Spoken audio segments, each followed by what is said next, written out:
Hello friends, आज हम फिर से आपके साथ आए हैं एक नए कंसेप्ट के साथ जिसका नाम है आईपीओ। आज हम जानेंगे आईपीओ होता क्या है और क्यों हमें लगाना चाहिए और इसके क्या बेनिफिट्स हैं। देखिए, आईपीओ मीन्स होता है इनिशियल पब्लिक ऑफर। क्यों होता है? पहली बात तो जब भी कोई कंपनी जो प्राइवेट लिमिटेड कंपनी है वो पब्लिक के लिए अपने शेयर्स ऑफर करती है, ठीक है, तो तब वो पब्लिक लिमिटेड कंपनी बन जाती है। और वो ऐसा करती क्यों है समझाते हैं।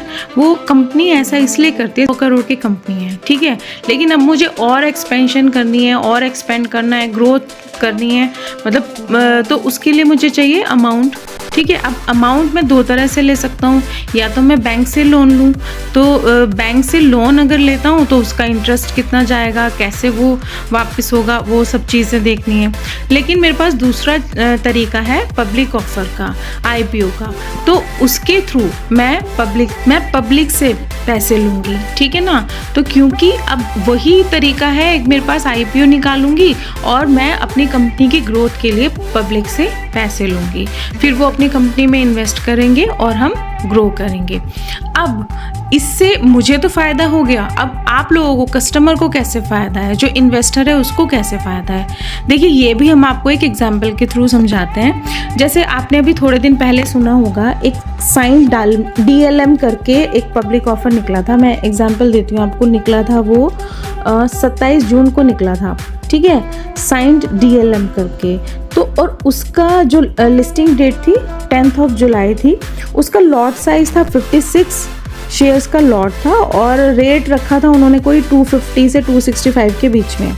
फेस वैल्यू थी उनकी 10 रुपीज़।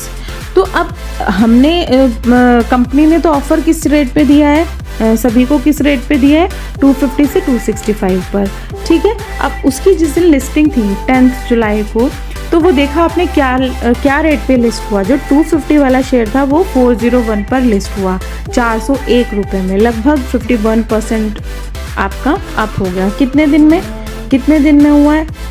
एक हफ्ते में, ठीक है। 424 रुपये 40 पैसे तक वो अपसाइड में गया उस दिन, और लगभग 60% की आपको रिटर्न मिली है। तो देखिए, एक हफ्ते में आपको 60% की रिटर्न मिल गई।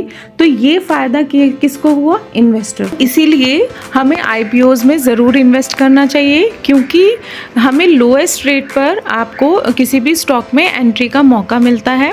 और देखिए, ऐसा भी नहीं होता कि जब भी आप आईपीओ में इन्वेस्ट करें वो हर बार आपको अलॉट हों। इसमें बहुत बार ऐसे होता है कि आप 4 लॉट आपने लगा दिए इन्वेस्टमेंट के लिए, लेकिन आपको मिलते सिर्फ एक सिंगल लॉट ही है। वो डिपेंड करता है क्योंकि मार्केट में उन्होंने, कंपनी ने कितने शेयर्स निकाले हैं और आपकी डिमांड कितनी है, ठीक है ना।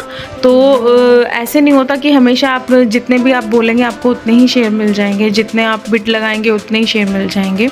और दूसरी बात ये है कि कभी भी किसी भी आईपीओ में आप इन्वेस्ट करें, पर्सनली उसकी कंपनी के बारे में काफ़ी थोड़ा सा डिटेल्स में जाएं, थोड़ा सा एनालिसिस करें, थोड़ी रिसर्च करें कि कंपनी प्रॉफिट में है या किस तरह की है, जो भी छोटी छोटी चीज़ें, तभी इन्वेस्टमेंट करें। क्योंकि हमेशा ऐसा नहीं होता है कि हमेशा आईपीओ प्रॉफिट ही दे। 100 में से 95% देखिए प्रॉफिट में ही जाते हैं, लेकिन कुछ आईपीओज़ में थोड़ा प्रॉफिट कम भी होता है और नहीं भी होता। तो सारी चीज़ें देखकर ही आप इन्वेस्टमेंट करिएगा। तो चलिए, आज इसी कॉन्सेप्ट के साथ हम वीडियो ख़त्म करते हैं। और अगर हमारी वीडियो पसंद आई हो तो चैनल को लाइक और सब्सक्राइब ज़रूर कीजिएगा। Always have a profitable day. Thank you.